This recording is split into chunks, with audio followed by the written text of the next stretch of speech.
Hoje a gente vai ver um pouco da evolução daquele protocolo de rede OSI, que era o protocolo de 7 camadas, né? Uma evolução dele ou uma especificação dele, vamos dizer assim, é o protocolo TCP/IP, que é um protocolo que, na verdade, ele é um conjunto de outros protocolos que funcionam em paralelo, né? Então ele tem algumas camadas entrelaçadas e outras nem tanto entrelaçadas.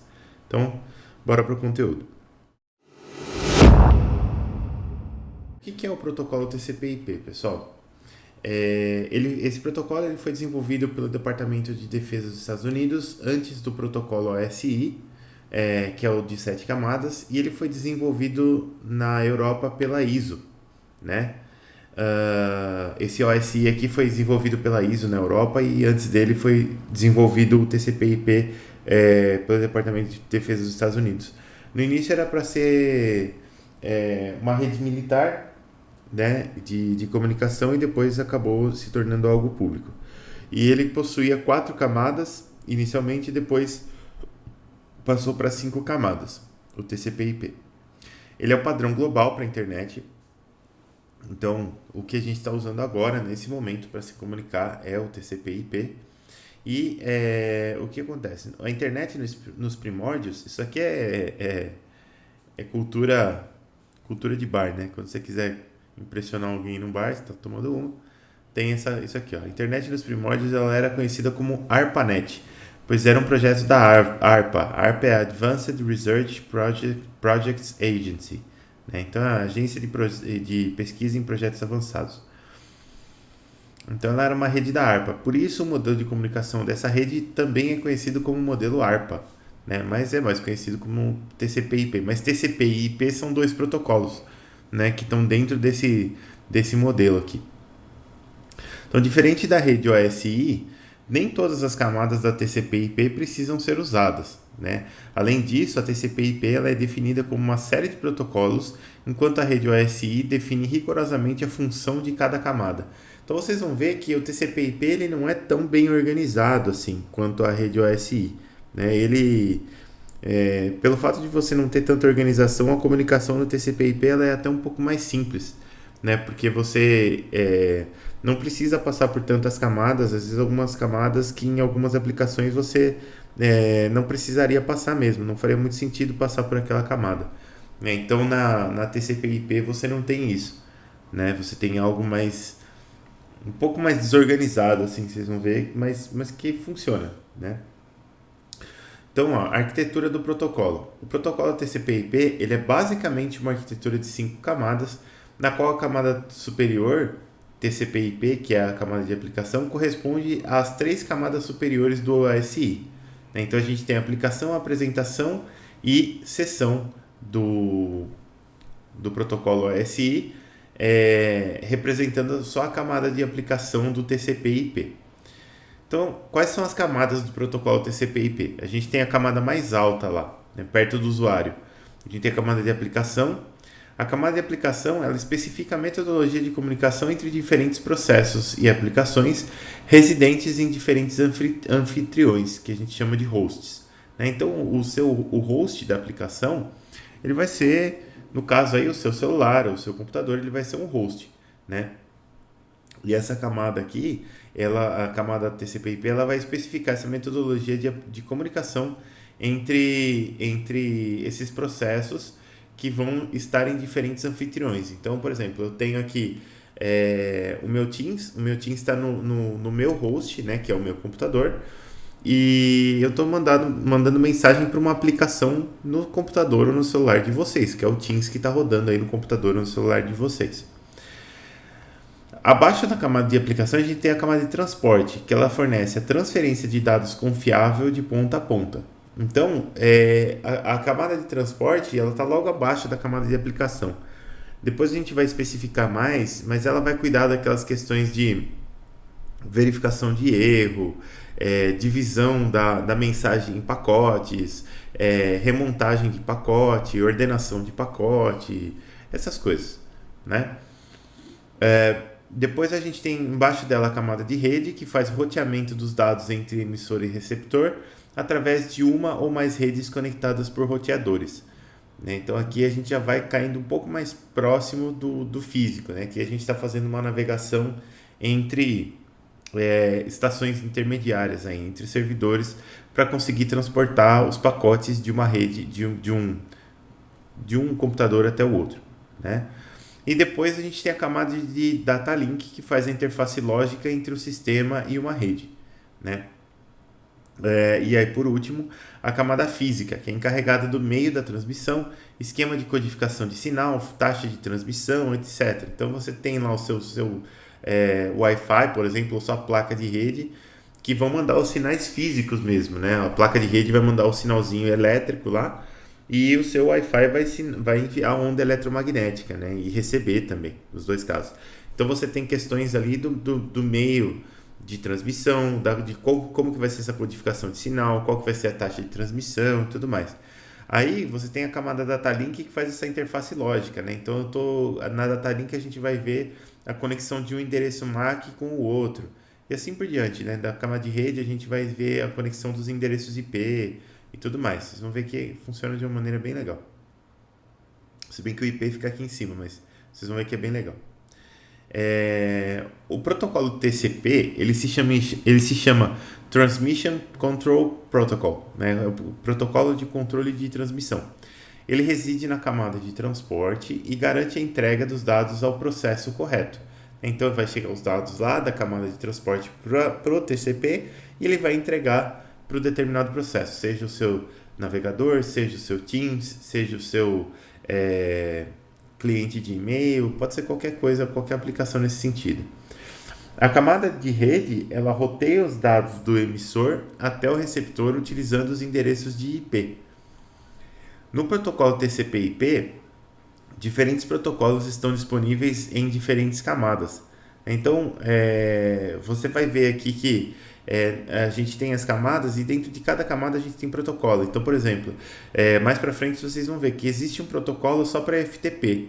Né? O que é FTP? FTP é aquele negócio que parece uma pasta que você acessa em outro computador de outra pessoa. Isso chama FTP. Você tem um outro protocolo que é o POP3 e o SMTP. Né? Esses dois protocolos são para envio e recebimento de e-mails. Né? Depois você tem outro protocolo que é o HTTP, que é para você acessar páginas da web. Assim por diante, você tem vários protocolos aí e eles estão em diferentes camadas. Né? E esses são os protocolos de aplicação. A gente tem mais protocolos mais para baixo. Né? Então, é exatamente isso aqui que eu estava lembrando, dessa figura aqui. Ó. Então a gente tem o SMTP, que eu falei para vocês, que é de envio e recebimento de e-mail. Né? Ele funciona junto com o POP3, né? Só que o POP3 não está desenhado aqui. Mas o SMTP, que é para e-mail, o FTP, que é para pasta, DNS, esse DNS aqui é muito legal. O DNS ele é algo que se chama de Domain Name Server. Né? O que é um DNS? Funciona assim, ó. Quando você vai lá no seu navegador, vamos abrir o navegador aqui. Ó. Eu vim no navegador aqui, aí eu digitei www.puccampinas.edu.br, tá certo? E aí eu vou acessar o site da PUC. Dei um enter aqui, ó, acessou o site da PUC, tá vendo? Ele demorou um pouquinho, mas aqui, ó, acessou o site da PUC. Vou dar entrar no site aqui, ó. O que acontece? Esse endereço que está aqui, ó, esse https://www.puccampinas.edu.br, ele não é o endereço onde está esse site. Esse site está guardado num endereço IP. E ele tem lá toda uma numeração que eu não me lembro como é que faz para encontrar o endereço IP desse site aqui. Depois a gente pode dar uma olhada. Não lembro se tem que inspecionar código, acho que não. Deixa eu ver aqui. Não, mas... Enfim, depois a gente... Downloads... Tem aqui, ó, acho que... Ferramentas de desenvolvedor aqui. Vamos ver se tem no código fonte aqui.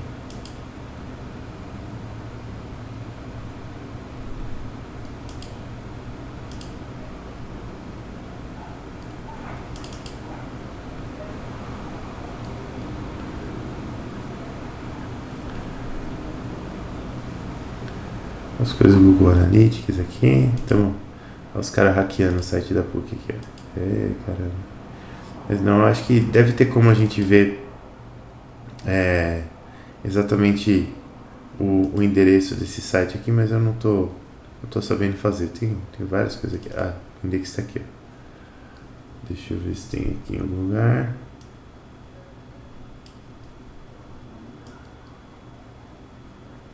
Não, aqui não tem. Às vezes tem gente que deixa comentado o endereço dele aqui. Mas enfim, só para vocês terem uma ideia, né? Então o que acontece?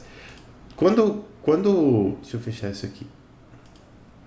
Quando eu digito isso daqui, ó, a primeira conexão e dou enter, a primeira conexão que eu vou fazer é com DNS, com Domain Name Server, né? Então eu vou passar essa string aqui para o DNS. E o DNS ele vai pegar essa string aqui e ele vai dizer assim, olha, essa string aqui, esse endereço aqui de domínio, ele corresponde a esse IP, né? Então esse endereço de domínio é esse IP.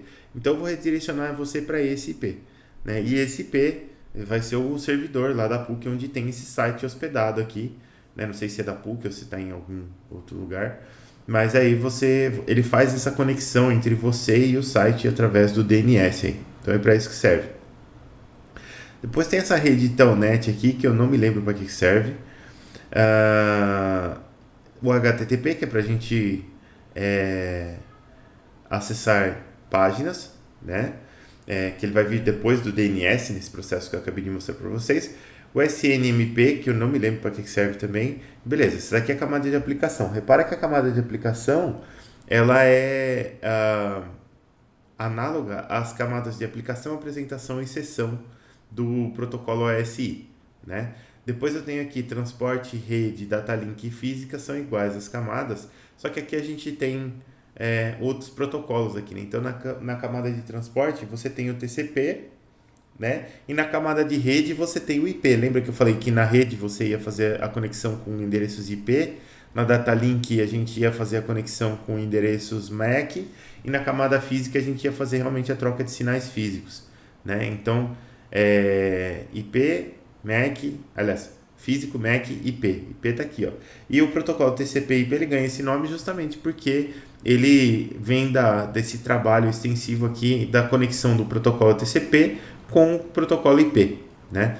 E nessa camada de transporte aqui, eu também tenho outras coisas. Tem o TCP, que é o principal, mas tem o UDP, que também é uma outra camada de transporte. Se vocês lembram da aula passada, o UDP ele é uma camada desconectada, né? Enquanto o TCP é uma camada conectada. Quer dizer, o TCP ele trabalha de forma que você envia um pacote e recebe um sinal de confirmação de que aquele pacote foi recebido, aí você manda os demais.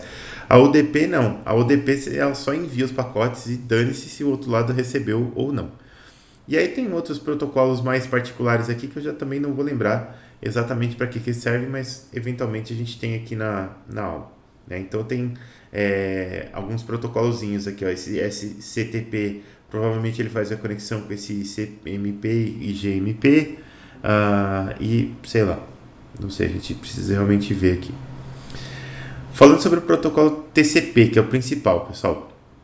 O TCP é o Transmission Control Protocol, né? E ele é um protocolo de camada de transporte orientado à conexão. Então ele é o conectado lá, né?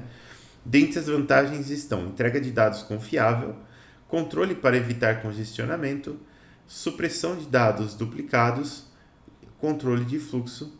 E é isso aqui. Então, o que ele faz? A entrega de dados confiável vem daquele fato que eu falei para vocês de que eu envio um pacote e eu recebo a confirmação de que aquele pacote foi enviado, né? Depois, controle para evitar congestionamento. Eu acho que eu até comentei na aula passada sobre esse protocolo TCP também, mas como que eu faço para evitar congestionamento? Eu tenho duas capacidades. Eu tenho a capacidade do emissor e a capacidade do receptor, né? Se o receptor é um gargalo, então ele modula a capacidade do emissor em produzir e enviar dados. Fala, olha, não envia tantos dados porque lá do outro lado está congestionado.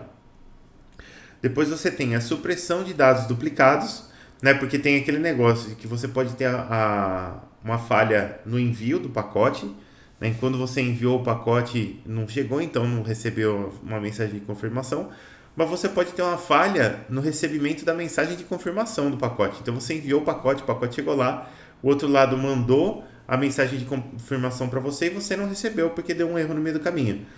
Então o que acontece? Como você não recebeu, vai dar o timeout lá, você vai mandar de novo. Então a hora que você mandar de novo, o que vai acontecer? Vai chegar um dado duplicado lá do outro lado. E o próprio protocolo TCP ele identifica que chegou um dado duplicado e ele descarta as duplicações. E você, no fim das contas, você tem o controle de fluxo também, né? Como ele funciona com essa questão de envio e recebimento, ele faz requisição de dados também. Então ele fala assim, bom, agora você pode me enviar mais dados. Aí o outro lado manda, assim por diante. Ele faz o controle de fluxo e se você tiver múltiplas aplicações enviando sinal para múltiplas aplicações dentro do host, ele vai fazer esse controle de fluxo também. Então, por exemplo, eu estou aqui com TCP, aliás, eu estou aqui com Teams fazendo a transmissão, mas eu estou aqui também com o meu, eu ia falar Internet Explorer aqui, mas não, eu estou aqui com o meu Google Chrome aqui, estou entrando na internet, estou fazendo outras coisas. Então, são duas camadas recebendo sinal de internet e as duas têm que funcionar simultaneamente, né? Por isso que ele faz esse controle de fluxo. Agora sim, ele estabelece uma seção entre o processo emissor e o receptor antes de iniciar a transmissão. Então isso daqui é importante. Ele faz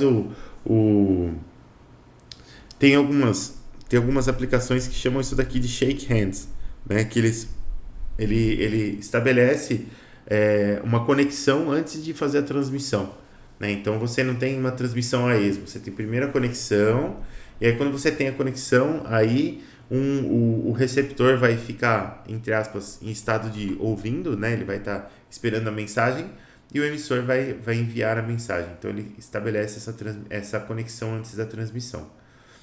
Ele fragmenta também o grande vetor de dados em segmentos menores quando necessário, fazendo a enumeração e faz arranjos para reenvios em caso de falha. Isso aqui eu já expliquei, né? Então ele vai quebrar a mensagem grande em partes menores, que no protocolo TCP/IP a gente chama de pacotes, né? Então, quando você está fazendo um diagnóstico de rede, por exemplo, você tem uma contagem de quantos pacotes a rede não entregou, né? Quantos ela deixou cair, né? Então você tem uma contagem que se chama de dropped packages, né? Pacotes que não foram entregues, pacotes que caíram lá.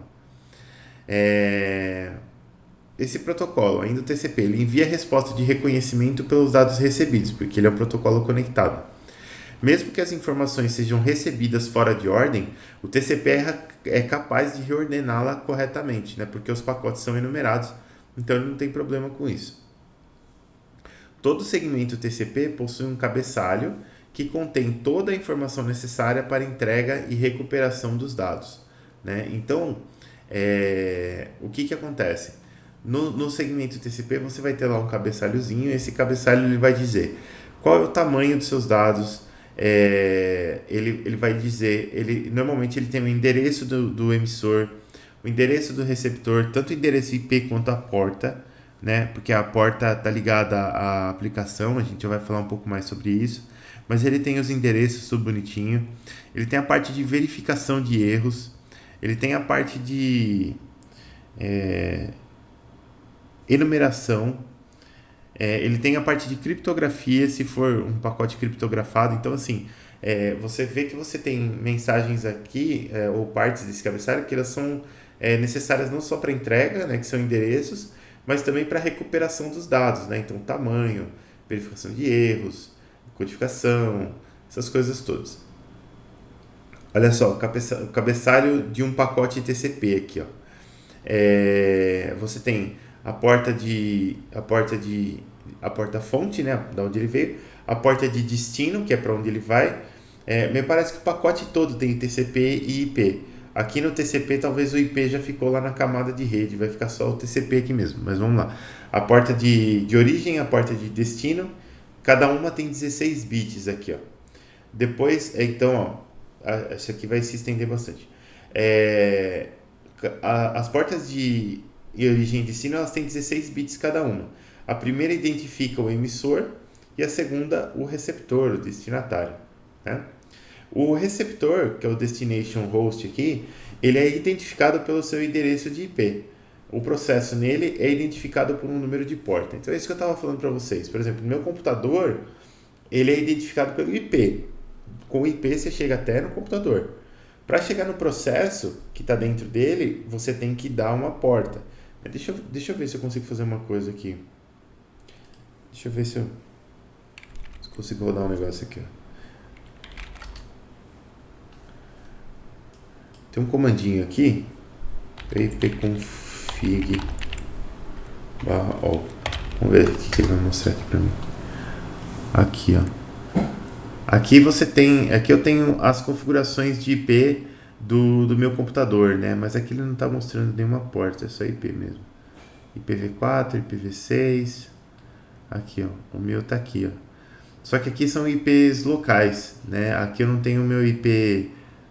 Não, aqui, ó. Aqui é uma coisa interessante, ó. Servidores de DNS, ó. Eu tenho aqui, tem dois IPv6, esses grandões aqui são os V6, e esses outros dois endereços aqui são os IPv4, né? Que são os endereços de IP que a gente está mais acostumado a ver. Então, ó, 181.213, 132.3 e .2 são os endereços, são servidores DNS que eu acesso daqui. Aqui o meu IP local, né? Esse IP aqui ele vai identificar a minha conexão dentro do meu roteador, né? Então, aqui, na verdade, isso aqui é o IP do roteador, né? 192.168.0.1. E aí a gente tem algo que a gente chama de máscara de rede, né? Que é algo bem local mesmo, esse 255.255.255.0. E o endereço de IP no meu roteador do meu computador é esse daqui, ó. 192.168.0.165, né? Se você tiver lá no meu roteador e quiser chegar até o meu computador, você tem que usar esse endereço aqui. Mas aqui não está falando nada de porta ainda. A porta vai aparecer dois pontos aqui do lado do endereço de IP, e aí você vai ter um endereço de porta que você consegue utilizar aqui.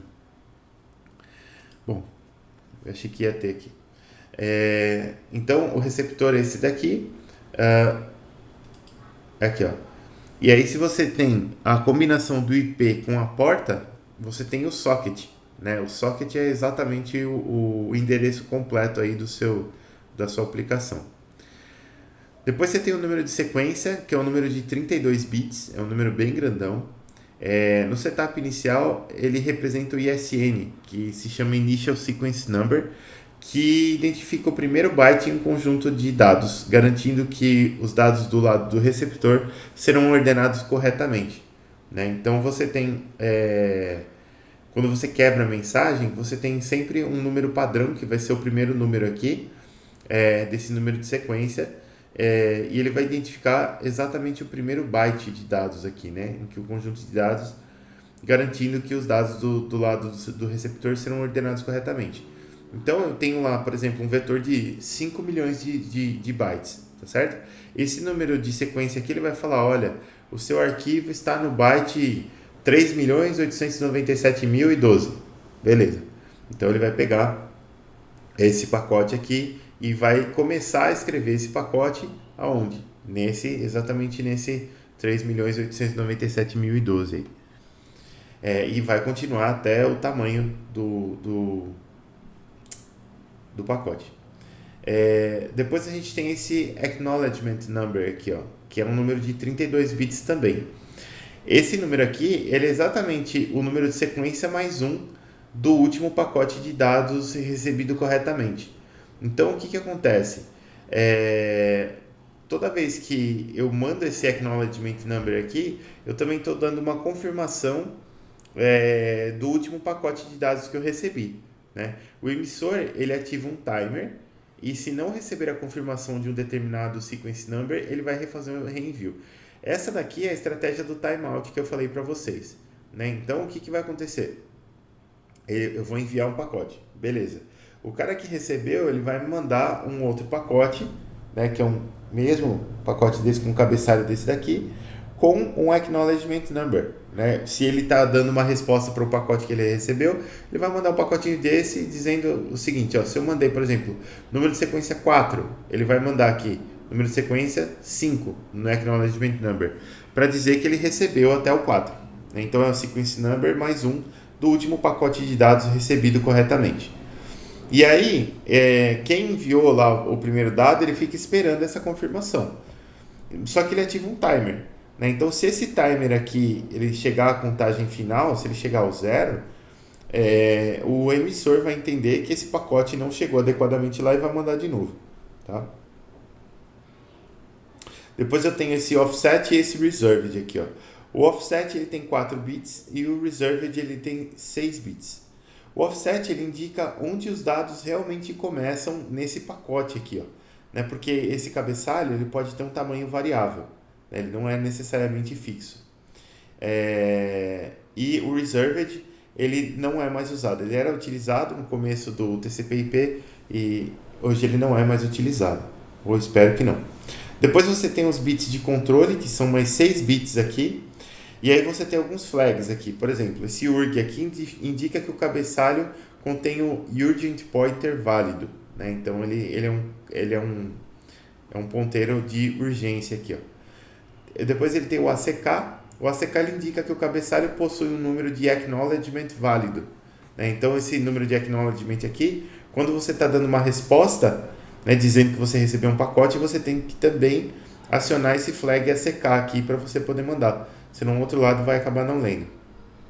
Depois você tem esse PSH, que é a função push, forçando o protocolo TCP a entregar o dado imediatamente. Quer dizer, às vezes você tem alguma mensagem ali que precisa ser entregue por alguma questão de sequência de processo e ela precisa ser entregue naquele instante. Então você pode acionar o push para fazer essa entrega. Tem o reset, que aplica o reset na própria conexão entre o emissor e o receptor. O SYN, que garante que os números de sequência estão sincronizados.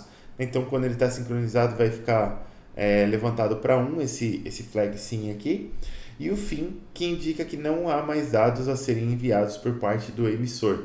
Então, quando ele envia o último pacote, ele vai enviar esse FIN aqui, ó. Beleza. Na verdade, ele vai enviar um bloco que tem esse FIN aqui acionado. Depois tem esse window aqui.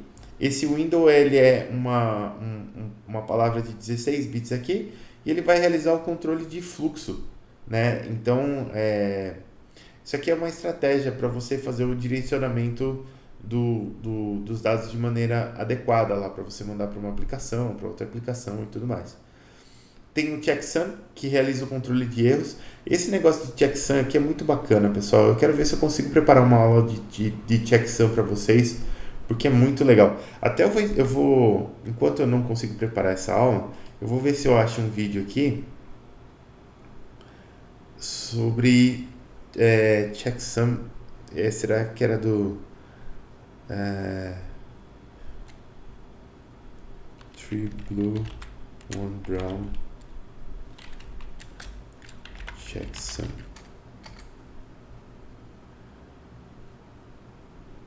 Era esse aqui mesmo.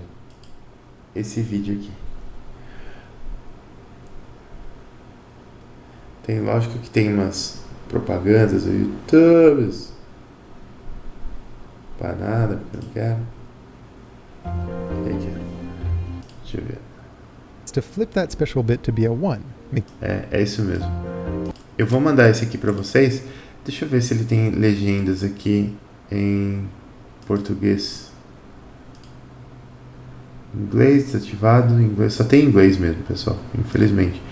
Mas mesmo assim, é um vídeo muito legal de assistir. E ele explica sobre esse processo de como que você faz o checksum. Com poucos bits você consegue fazer a verificação de erros de uma mensagem bem grande. Eu vou mandar aqui para vocês o link, ó. Depois vocês assistem com calma aí. Mas depois, hein? Vai assistir agora. Mas é bem legal. É um vídeo sobre checksum. Eu achei demais isso aqui, muito legal mesmo, bem explicadinho. Beleza, voltando aqui na nossa aula. Então o checksum ele vai fazer o controle de erros. Basicamente você tem um vetor de dados aqui de 16 bits. E esse vetor de dados de 16 bits ele tem uma técnica, ele tem uma lógica tão desgraçada por trás dele que ele consegue identificar não só se tem erro, mas se o erro for único na mensagem, ele consegue identificar onde está o erro e qual seria o valor correto. Qual seria o valor correto é fácil, né? Porque é binário, é só você trocar o valor. Mas com 16 bits ele consegue verificar a mensagem como um todo. É um negócio, assim, praticamente mágico. Muito, muito legal mesmo. Depois tem esse urgent pointer aqui. Repara que a gente já tinha um flag de urgência aqui, mas tem um urgent pointer aqui também, que é um vetor de 16 bits aqui. E junto com aquele bit urg que a gente tinha aqui no control bits, ele consegue inserir um bloco de dados urgente na frente de um segmento, né? Às vezes você precisa, por algum motivo, inserir ele na frente de outros ali. Diferente do push, porque o envio do dado urgente é feito em uma banda separada. Então essa que é a questão. O push ele vai pegar um bloco e ele vai colocar esse bloco no mesmo string de dados, só que mais para frente. O urg ele vai mandar o dado por uma outra banda, né? Ele vai fazer o envio do dado numa banda separada. Então pode estar congestionado quanto que for, que se tiver com urgent aqui, ele vai chegar lá. Tá? Tem umas tecnologias legais, né? Esse negócio de TCP/IP aqui. Sobre o princípio da janela, lembra aquele window que eu estava falando aqui para vocês? Ó? Vamos explicar ele melhor. No TCP, no protocolo TCP, cada byte recebe um número em sequência e eles são enviados um após o outro. Então cada byte vai ser sequencial ali. O princípio da janela ele é aplicado no nível dos bytes. Então os segmentos eles são enviados e as confirmações, que são os ACK, eles são recebidos. O tamanho da janela é expressado em número de bytes e não em número de pacotes. Então eu tenho um tamanho de janela lá, que ele vai ser o número de bytes que foi recebido. O receptor ele define o tamanho da janela, que pode ser variável durante a transmissão. Um ACK enviado pelo receptor representa a quantidade de informação que aquele receptor consegue manipular naquele instante. Então, repara no fluxo de dados que está acontecendo aqui. Ó. Eu vou ter lá um emissor que ele pode mandar pacotes de dados em diferentes velocidades e ele pode mandar pacotes de dados maiores ou menores. Então, vamos dizer que eu sou um receptor aqui e o emissor está mandando dado lá, certo? Aí, eu vou pegar para o meu emissor e vou falar assim, eu vou mandar para o meu emissor, então eu sou o receptor, eu vou mandar para o meu emissor um ACK definindo o tamanho da janela que eu consigo ler. Falar, olha, agora, do jeito que tá, eu só consigo ler 16 bits por vez, beleza? Beleza. Então, o meu emissor, ele vai passar a gerar pacotes com 16 bits de tamanho para enviar. Aí vai enviar. E aí, depois, quando a velocidade melhorar, fala, pô, agora eu já estou mais de boa aqui, pode mandar pacotes maiores. Aí, eu vou mandar um outro ACK para o meu emissor, falar, agora pode mandar um pacote de 256 bytes, beleza? Beleza. Aí o emissor vai mandar pacotes grandões para eu ler. Então, o ACK enviado pelo receptor representa a quantidade de informação que aquele receptor consegue manipular naquele instante. Então, aqui, ó, eu tenho uma representação aqui do tamanho da janela em bytes, né? Então, o byte tem 8 bits, né? Então, eu vou ter 8, 8, 8, 8, assim por diante. Então, aqui, A vai ser o número de bytes transmitidos e confirmados. Depois aqui a gente tem B, número de bytes transmitidos e não confirmados, que vai ser exatamente a janela. E C, o número de bytes que pode ser enviado sem aguardar confirmação. E D, bytes que ainda não podem ser enviados. Tá aqui, ó. Então, o princípio da janela, o que ele vai falar? Ele vai falar assim, ó, enquanto eu já recebi e confirmei esses bytes aqui, você pode me mandar, você pode deixar no ar até, aqui no caso dessa janela aqui, até 5 bytes. Então vai mandando aí, enquanto você não recebe confirmação desses primeiros aqui, você pode mandar até 5 para você ficar esperando. E aí, se você não receber dos 5, aí você dá uma esperada. Então esse é mais ou menos o princípio da janela, quer dizer, ele é mais ou menos como se fosse um buffer, né? Ele deixa você emitir, mas ele limita o tamanho da janela aí para não dar congestionamento. Aí a gente tem aqui, lógico, o controle de congestionamento. O controle de congestionamento ele é um controle presente no protocolo TCP para evitar que o receptor seja sobrecarregado pelo emissor. Ele é uma adaptação do emissor a redes mais lentas. É mais ou menos o que a gente estava fazendo agora, né? Então a gente tem alguns algoritmos para isso acontecer. Tem esse algoritmo Slow Start, o Congestion Avoidance, o Fast Retransmit e o Fast Recovery. Aqui. Como que funciona o Slow Start? O Slow Start ele vai injetar pacotes na rede apenas a taxa de reconhecimento ACK. Então, por exemplo, lembra do princípio da janela lá? Então, se eu consigo ler, por exemplo, 5 pacotes, né, por vez, então ele só vai injetar 5 e esperar. Injeta 5 e espera, injeta 5 e espera. Então aí, ó, o algoritmo adiciona uma nova janela de congestionamento à existente do protocolo TCP do emissor, chamada de CWND. Seu tamanho inicial é de 1 byte, e cada vez que o emissor recebe um ACK, seu tamanho aumenta em 1 byte.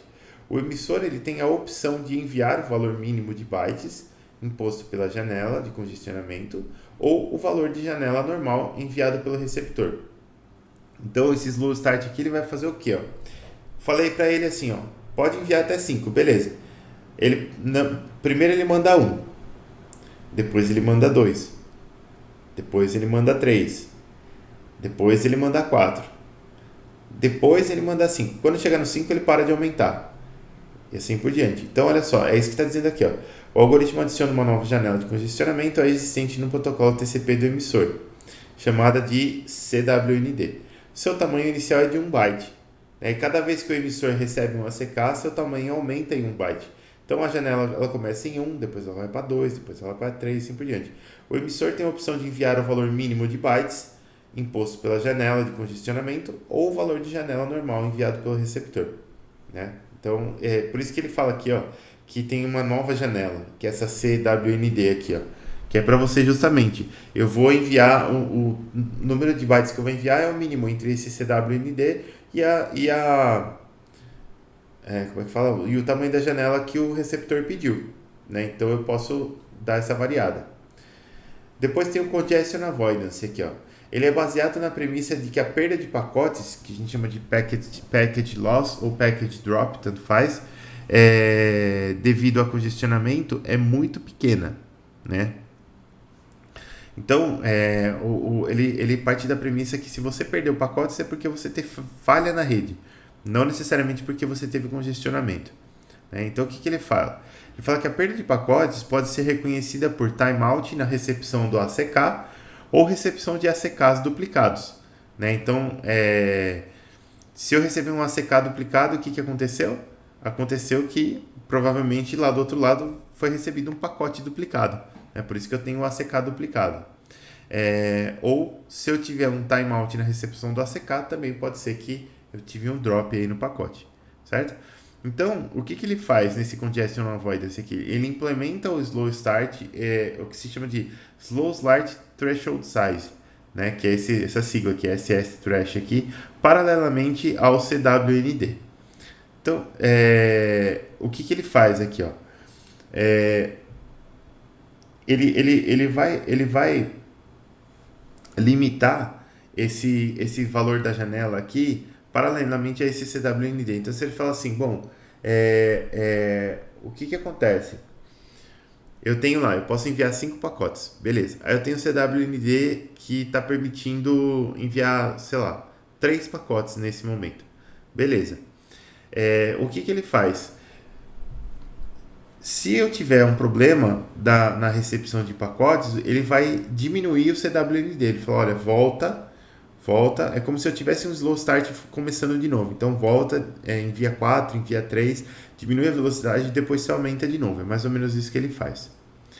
Depois tem esse Fast Retransmit aqui, que é um algoritmo no qual o protocolo TCP não aguarda o timeout do ACK para reenviar pacotes perdidos, né? Então ele simplesmente, se ele não recebeu a confirmação no pulse de clock seguinte, ele vai reenviar o pacote, né? Porque o protocolo TCP, ele do outro lado, ele consegue lidar bem com pacotes duplicados, né? Não vai ter problema se você mandar o meu pacote 2 vezes. Então o que ele faz? Manda de novo, né? Nem espera o timeout, já manda de novo direto. E tem o Fast Recovery aqui.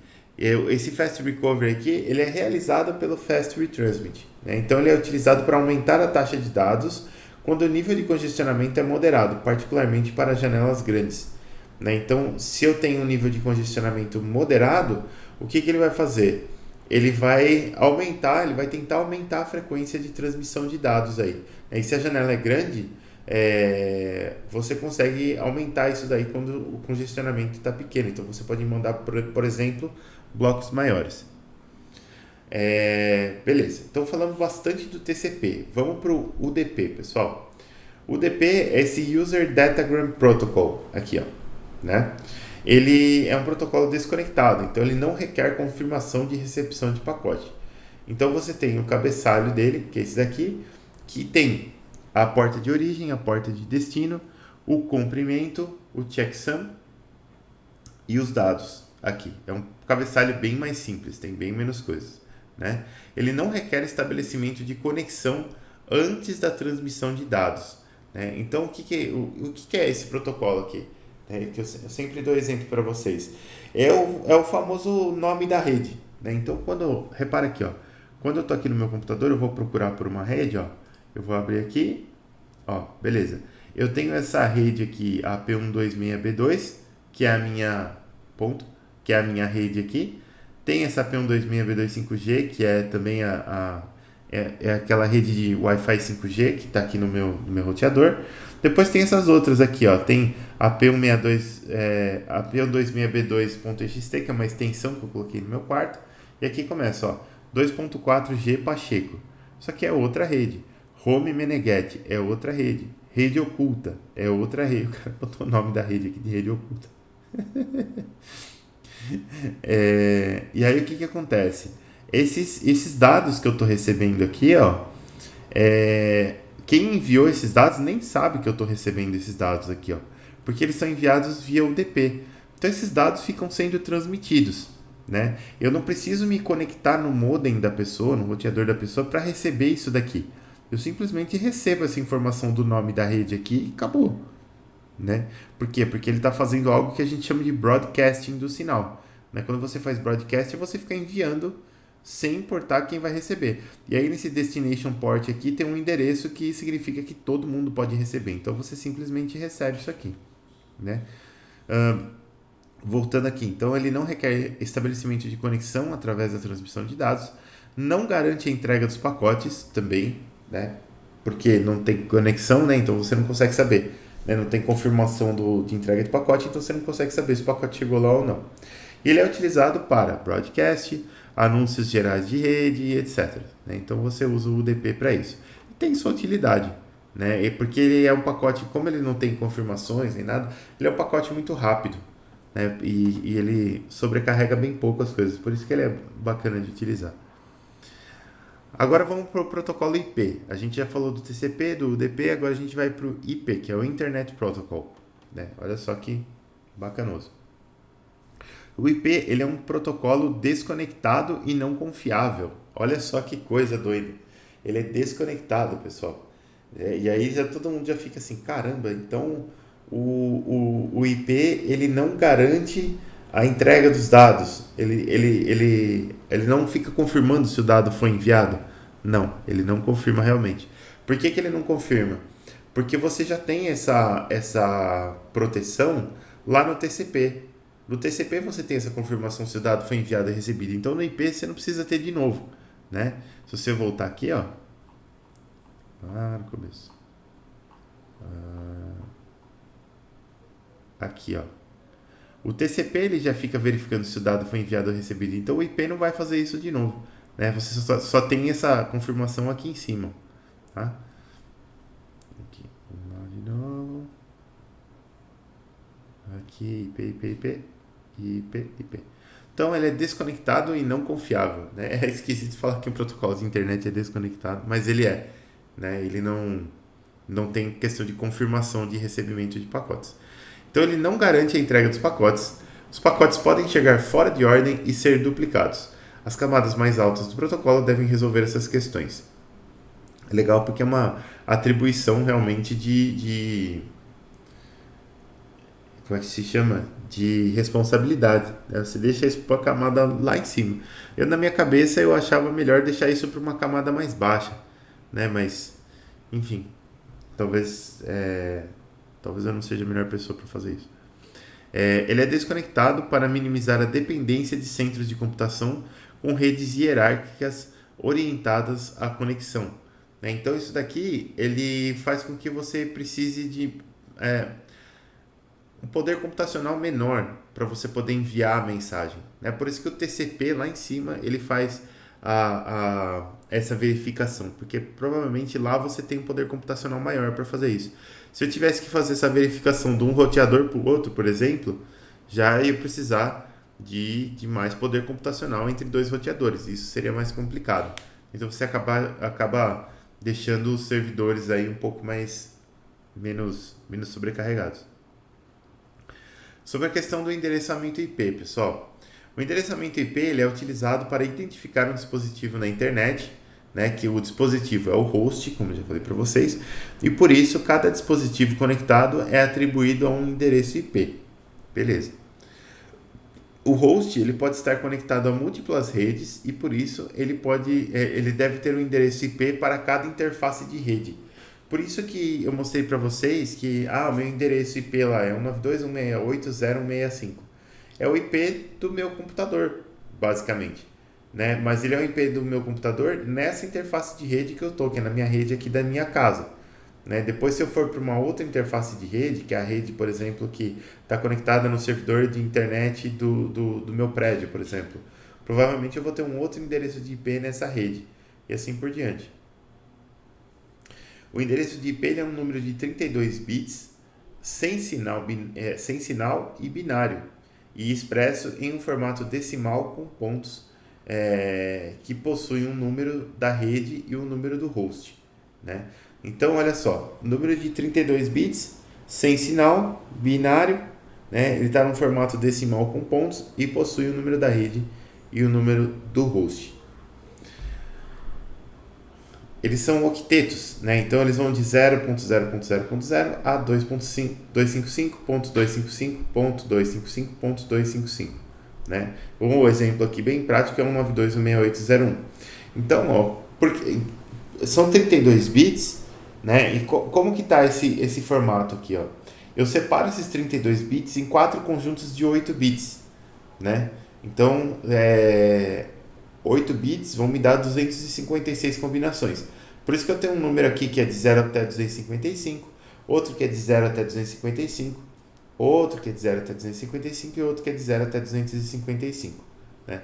E a separação é assim porque é muito mais fácil você ler por separação de bits do que você ler por uma separação decimal qualquer, porque a base que o computador usa é a base binária. Né?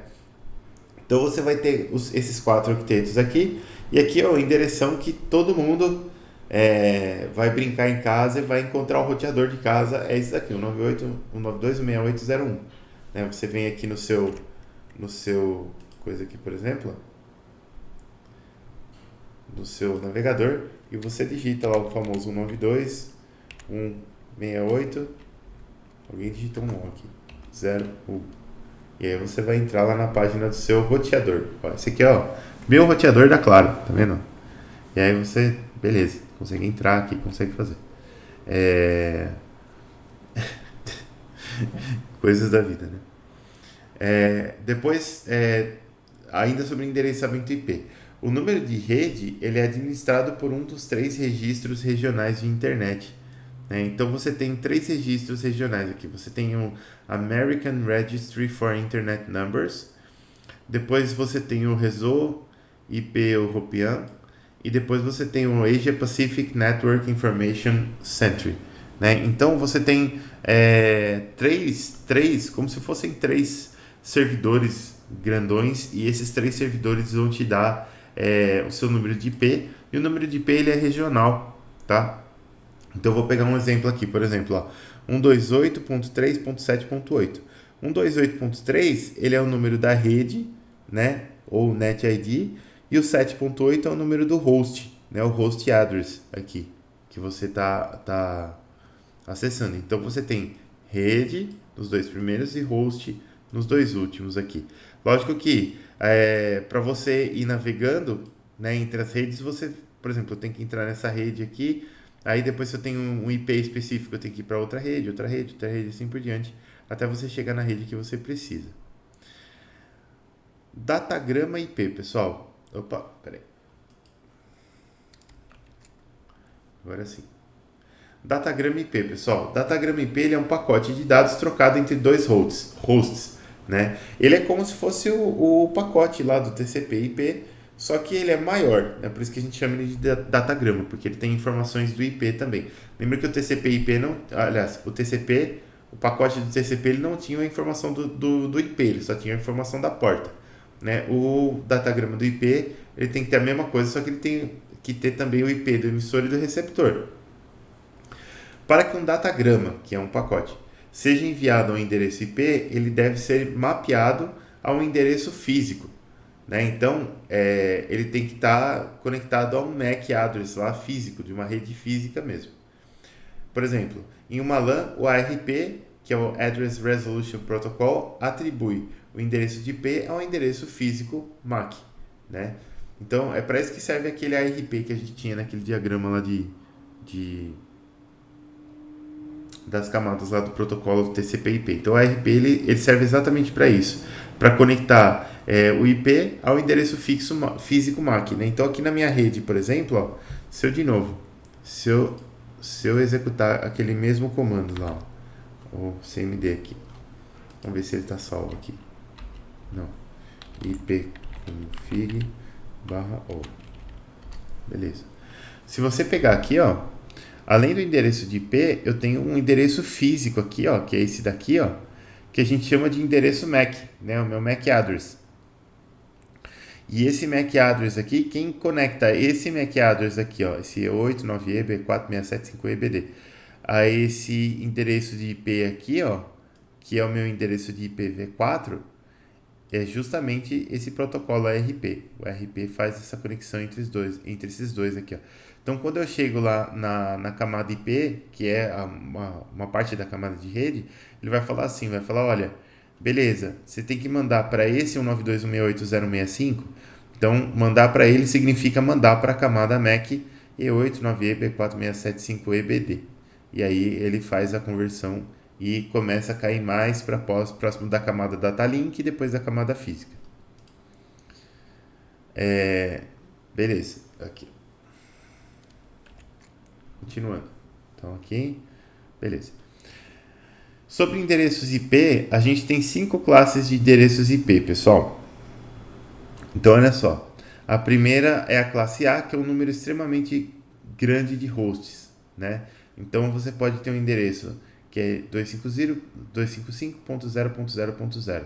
Então eu vou usar 3 bytes aqui para hosts.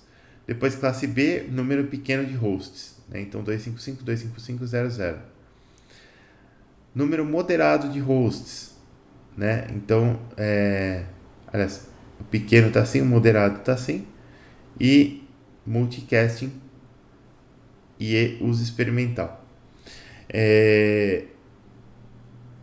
Não entendi o que eu mesmo quis dizer com essas coisas aqui agora. Eu acho que deve estar invertido esse pequeno com esse moderado aqui.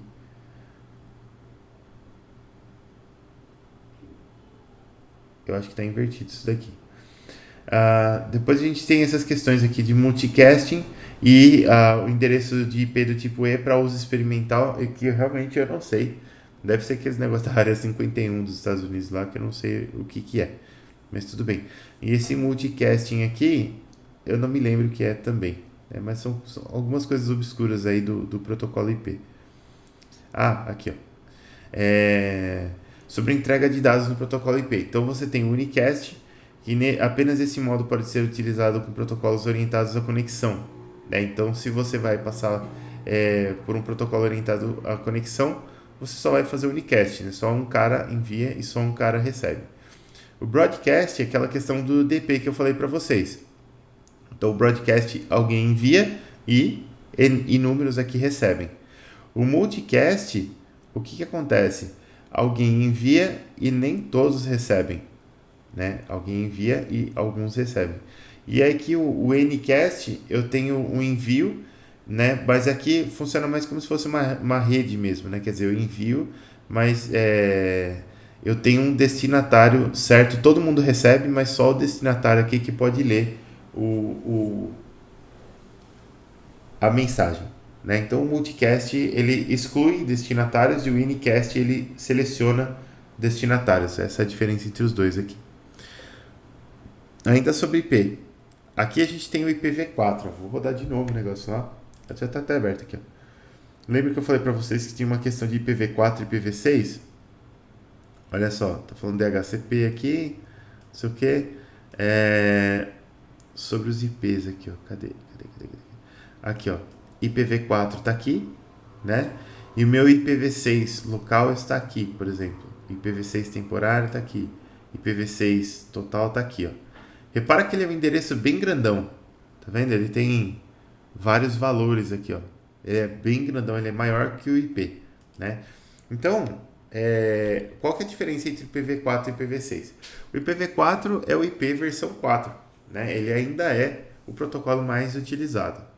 Ele utiliza 4 octetos binários ou 32 bits, podendo endereçar 4.297.967.296 hosts, né? Então ele pode endereçar essa quantidade de hosts aqui.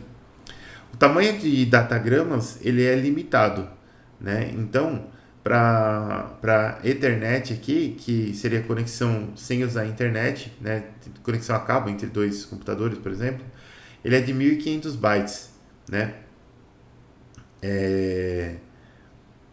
E aí depois, no protocolo X aqui, você tem, do X25, você tem o limite máximo de 576 bytes, que é um outro protocolo aqui. A cada datagrama é atribuído um cabeçalho IP, beleza? E aqui, ó, a gente tem as diferenças entre o IPv4 e o IPv6, que eu peguei esse site aqui, ó.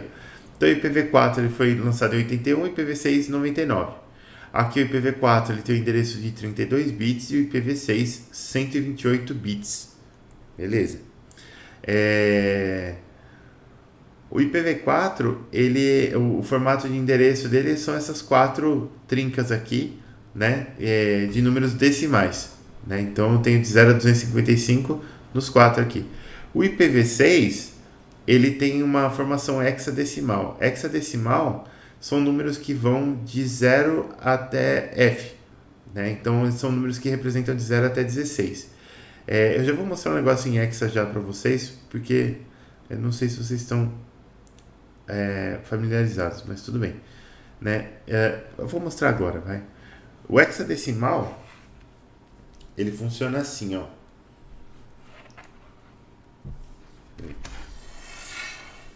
Eu vou mostrar porque ano passado eu fui dar essa aula e o pessoal não conhecia bem o hexadecimal. Ele é muito prático. Você representa bytes com hexadecimal de uma maneira muito fácil, né? Você tem aqui, por exemplo, ó. Vamos pegar a luzinha aqui, ó.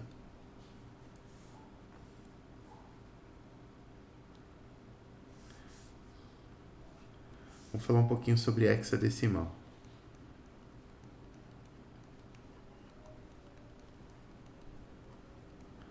A gente tem algumas formas de representar os números, né? Então, se eu vou representar o número, sei lá, 1243, por exemplo, esse número aqui, ele é representado por 10 ao cubo, que multiplica 1, mais 10 ao quadrado, que multiplica 2, mais 10 à primeira, que multiplica 4, mais 10 elevado a 0, que multiplica 3.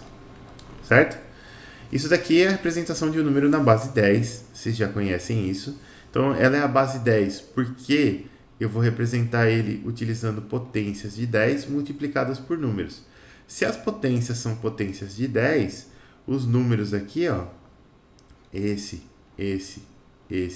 e esse, eles vão de 0 até 9, certo? Porque 10 eu pularia para a casinha de cá. Então, todos eles vão de 0 a 9. Beleza. Essa daqui é a base decimal. Beleza.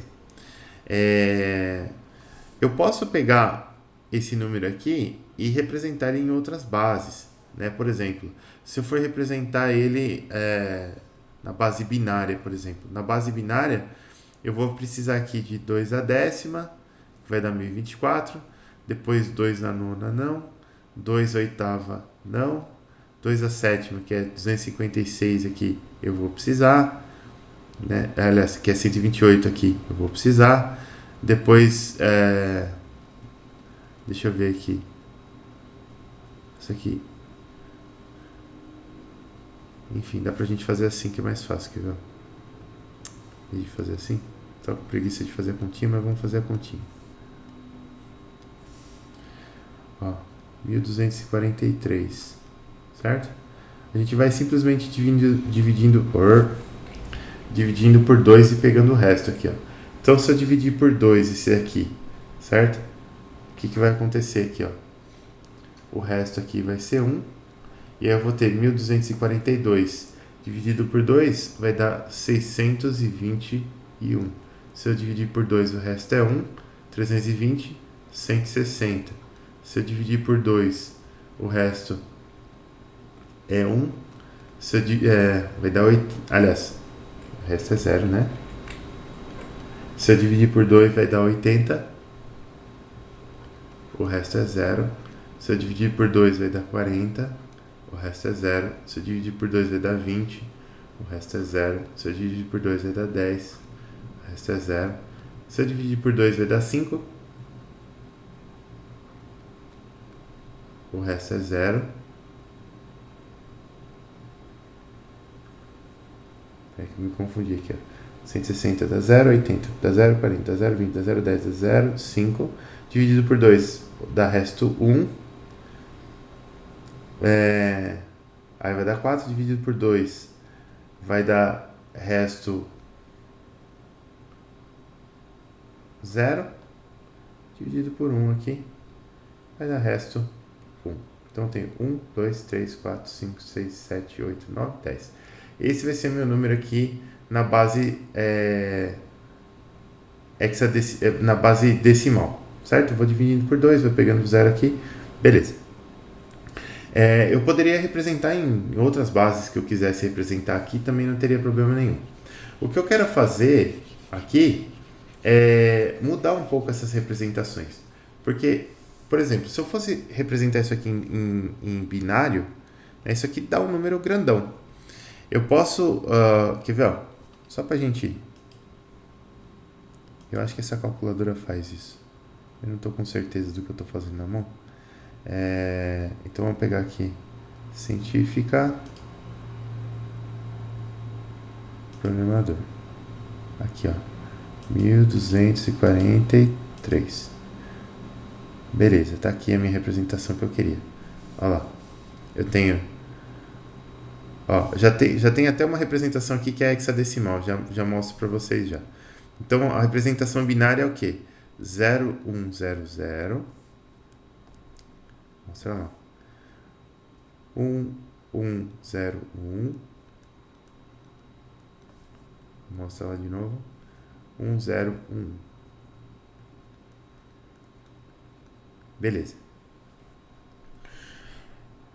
Então essa daqui é a minha representação binária desse número aqui, ó. Tá certo? Repara que é uma representação grandona. Eu queria uma representação menor. O que eu posso fazer? Lembra que a gente estava falando da base decimal? Imagina que eu tivesse uma base que vai até 16, certo? Eu representaria os números assim, ó, alguma coisa vezes 16 elevado a 0, mais alguma coisa vezes 16 elevado a 1, mais alguma coisa vezes 16 elevado a 2, e assim por diante. Né? Essa daqui seria a minha base hexadecimal. E os números aqui, ó, eles teriam que ir de 0 até 15. Só que eu não tenho um número que vai até 15. Então eu posso fazer o seguinte, ó, os meus números vão continuar sendo 0, 1, 2, 3, 4, 5, 6, 7, 8 e 9. Acabou. Então o que eu faço? Vou botar a letra A, B, C, D, E e F, certo? O A ele representa o 10, o B 11, o C 12, o D 13, o E 14 e o F 15. Beleza? Essa é a representação. Eu posso fazer essa representação aqui também em binário, né? Então se eu tivesse lá em binário, eu poderia representar assim, ó, 0, 0, 0, 0, 0, 0, 0, 1, 0, 0, 1, 0, 0, 0, 1, 1, 0, 1, 0, 0, 0, 1, 0, 1, 0, 1, 1, 0, 0, 1, 1, 1, 0, 0, 0, 1, 0, 0, 1, 1, 0, 1, 0, 1, 0, 1, opa, bateu a dislexia aqui, 0, 1, 1, 1, 0, 0, 1, 0, 1, 1, 1, 0 e 1, 1, 1, 1.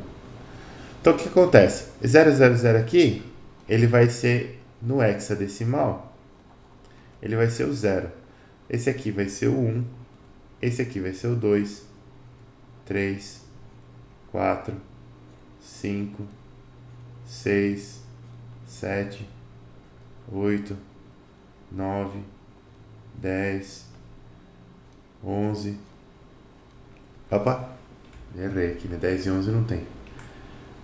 A, B, C, D, E e F.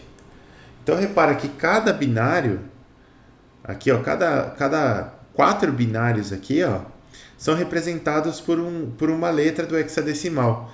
Então quando eu quero representar um string grande de dados aqui, o que eu faço? Eu represento o hexa equivalente, ó. Então 0100 vai ser o nosso 4. 101, ó, 1101 vai ser o D. Isso aqui é D. 1011 tá aqui, vai ser o B. Então esse número 1243 é o 4dB. Se eu olhar aqui, ó, 4dB. Então a gente fez a conversão de decimal para hexadecimal certinho, né? Então eu tenho que tomar um certo cuidado, porque deixa eu fechar isso aqui. Tenho que tomar um certo cuidado, porque quando eu tiver algumas letras sendo representadas assim e elas forem representadas em hexadecimal, né, quando eu tiver caracteres hexadecimais, cada caractere vai representar 4 bits, né? Então um byte,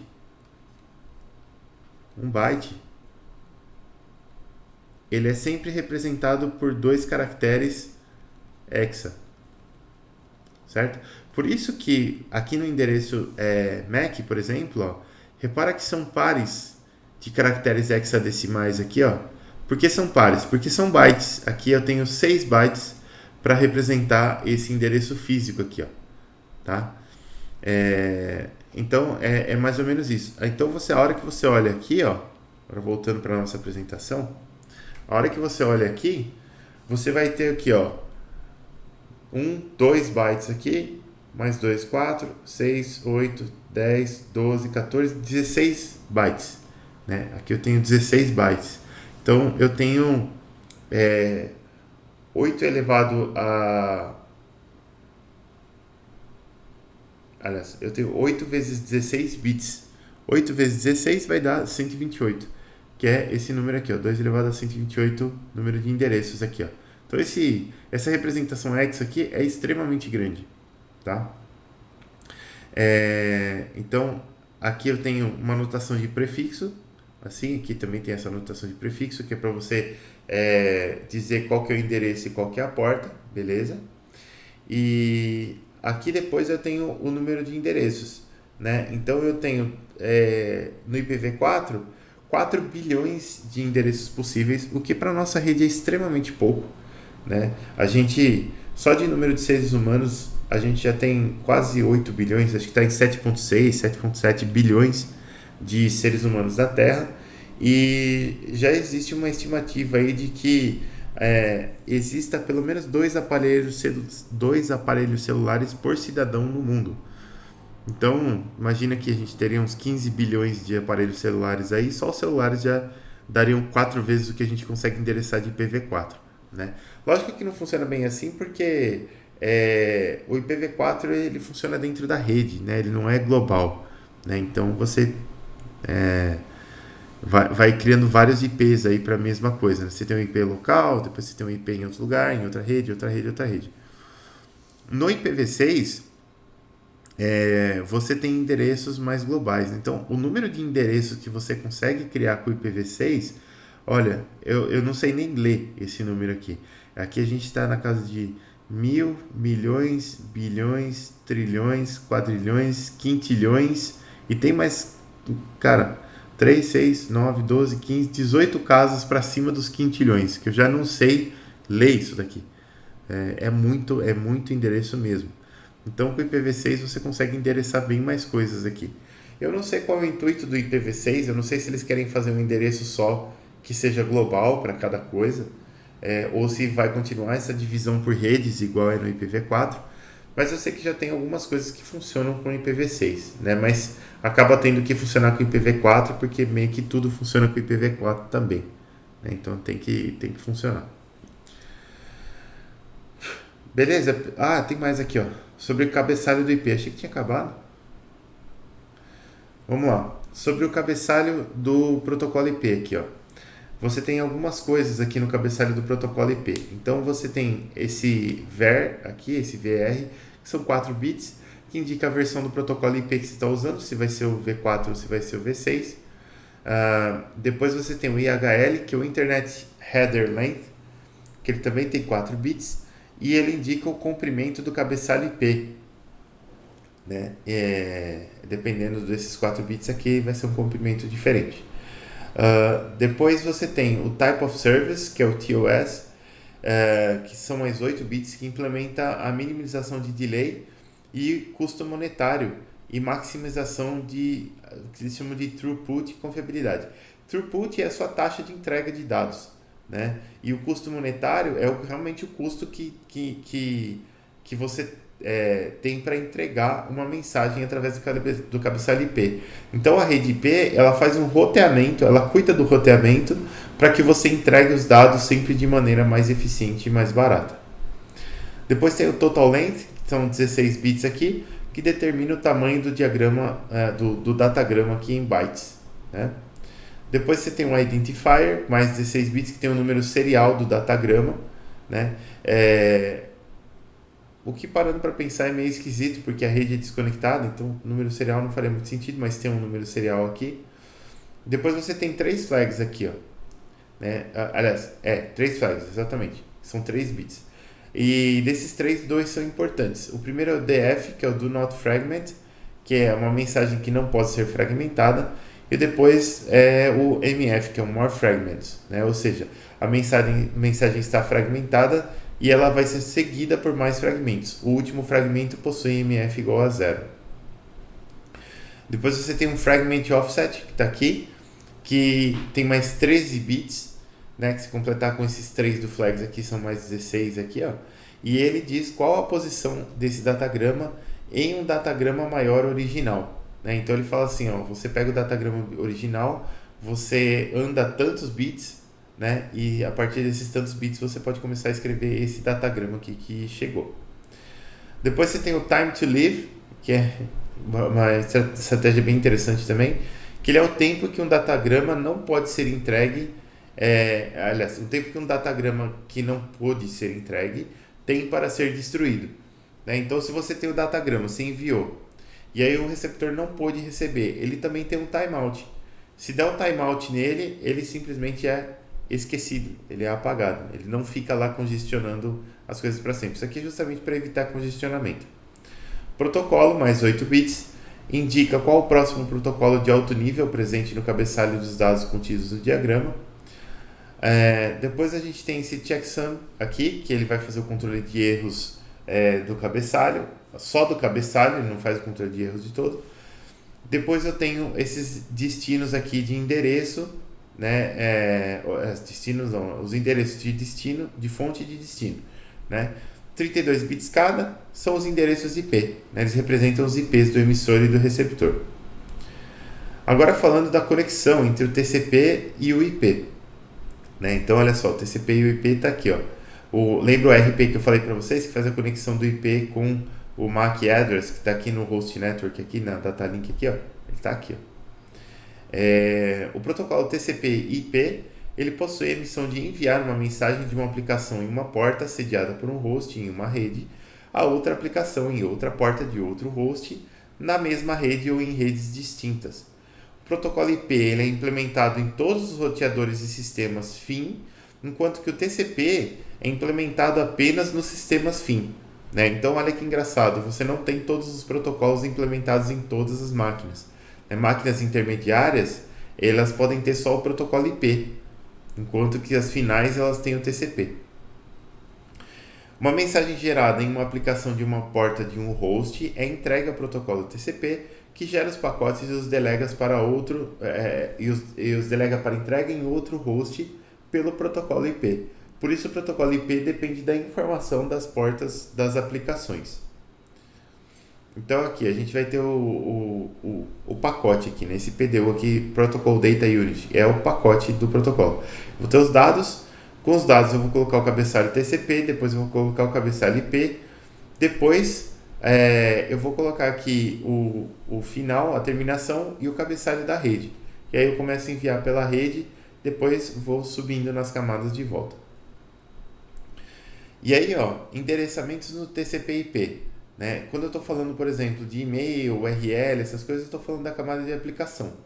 Para a camada de transporte, eu estou falando de portas. Né? Porque eu vou, na camada de transporte, que eu vou fazer a conexão com a porta que está ligada na aplicação. Depois, na camada de rede, eu tenho o endereço lógico, que é o IP. E nas camadas data link e física, eu vou ter os endereços físicos, que são o LLC e o MAC. Agora sim acabamos. Achei que tinha acabado aquela hora, mas agora sim acabamos, faltando 1 minuto para bater o Google. Então é isso, pessoal. Hoje a gente deu uma passadona geral no protocolo TCP/IP. Vocês viram que ele tem muita coisa bem legal, muita coisa otimizada. Ele não é tão especificado quanto o OSI de 7 camadas, né? Ele tem só 5 camadas. Mas basicamente você consegue fazer um grande paralelo, né? Porque as primeiras 3 do OSI vão ser feitas todas pela camada de aplicação aqui, né? E ele funciona relativamente bem. Beleza? Muito obrigado por ter assistido esse vídeo até aqui. Se você chegou até aqui e gostou do conteúdo, considere se inscrever no canal, deixe seu like, deixe suas dúvidas aí nos comentários e compartilhe esse vídeo com o máximo de amigos possíveis, porque isso me ajuda muito a fortalecer esse canal, tá bom? Muito obrigado, galera, e até o próximo vídeo.